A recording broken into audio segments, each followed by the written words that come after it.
Guys আজকে Indian bike driving এর 3D গেমের ভিতরে আমাদের ফ্র্যাঙ্কলিন পেয়ে যায় এমন একটা সুপার পাওয়ার, যেটার মাধ্যমে সে যখনই কোনো কিছুকে ছুঁয়ে দেয় তখনই সেটা 2000 টাকার নোটে রূপান্তরিত হয়ে যায়। আর ফ্র্যাঙ্কলিন তো এই পাওয়ারটা পেয়ে অনেক খুশি হয়ে যায়, যে কারণে সে তার পুরো সিটিতে যত কিছু আছে সবকিছুকে ছুঁয়ে দিতে থাকে। আর এগুলো আস্তে আস্তে একেবারে 2000 টাকার নোটে পরিণত হয়ে যায়। এরপর তার সামনে চলে আসে ইয়া বড় একটা ডাইনোসর, সেই ডাইনোসরটাকেও একেবারে টাচ করে 2000 টাকা নোটে রূপান্তরিত করে ফেলবে। কিন্তু এরপর আমাদের ফ্র্যাঙ্কলিন কিন্তু শান্ত হয় না, সে আস্তে আস্তে টাকার গাছও বানিয়ে দেয়। এরপর তার সামনে থাকা ইয়া বড় একটা বিল্ডিং, সেটাকেও সে টাচ করে ইয়া বড় একটা 2000 টাকার নোটের বিল্ডিং বানিয়ে ফেলে। কিন্তু এত কিছু টাকা বানিয়ে আমাদের ফ্র্যাঙ্কলিন কিন্তু শান্ত হচ্ছিল না। এরপর সে একটা বুদ্ধি হাঁটে আর তার বাড়িটাকে বানিয়ে ফেলে একটা পুরো মানি সিটি, যেখানে সবকিছু টাকা দিয়ে বানানো ছিল। পুলিশ স্টেশন, রেল স্টেশন, এমনকি রেল এবং সুপার বাইক, এমনকি তার সুপার কারটাকে সে টাকার বানিয়ে দেয়। কিন্তু আমাদের ফ্র্যাঙ্কলিন এমন সুপার পাওয়ার কোথায় পেলো সেইটা দেখার আগে তোমরা যারা এখনো ভিডিওতে লাইক এবং সাবস্ক্রাইব করোনি, তোমরা যদি ফ্রি ফায়ার খেলতে ভালোবাসো তাহলে ভিডিওতে একটি লাইক করো আর চ্যানেলটিকে সাবস্ক্রাইব করে তোমার সুন্দর নামটি কমেন্ট করে জানাও। অলরাইট গাইস, সকাল হয়ে গেছে আর আমি আজকে খুব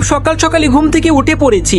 এবার চলো একটু বাইরে গিয়ে ঘুরে। গাইস এক মিনিট, দেখো আমার বাড়ির সামনে জেলি কোথা থেকে আসলো। চলো তো জেলিতে একটা লাফ দিয়ে দেখি আসলে কোথায় নিয়ে যায় আমাকে। আরে গাইস, এতে দেখেছি একটা রোবট জেলি, যেখানে আমি জাম্প করতেছি আর আমাকে জাম্প করে করে এক পাশ থেকে অন্য পাশে নিয়ে যাচ্ছে। গাইস দেখো, এখানে সারি সারি কিন্তু অনেকগুলো জেলি বসানো আছে আর আমি চলে এসেছি একেবারে ছাদের উপরে। গাইস দেখো, আমার সামনে কিন্তু আরো অনেকগুলো জেলি আছে, যেটা চলে গেছে আমাদের র্যাম্প এরিয়ার ওইদিকে। গাইস দেখো, আমাকে যে কোথায় নিয়ে যাবে সেটাই তো বুঝতেছি না। আর ওইখানে একটা জাদুই মতো কি যেন একটা জল করতেছে। গাইস মনে হচ্ছে এই জেলিগুলো বেয়ে আমাকে ওখানেই যেতে হবে। তাহলে গাইস দেরি করে আর লাভ নেই, চলো চলো আমরা জলদি ফটাফট এই জেলির উপরে লাফ মেরে ওইখানে চলে যাই। মনে হচ্ছে ওইখানে আমার জন্য কোনো ভালো কিছু অপেক্ষা করতেছে। গাইস চলো, আমরা কিন্তু সবগুলো জাম্প মেরে এই বড় ছাদে চলে এসেছি। সামনে আরো অনেকগুলো জেলি আছে, এবার এই পাশ থেকে জাম্প মেরে আমাকে সামনের দিকে এগোতে হবে।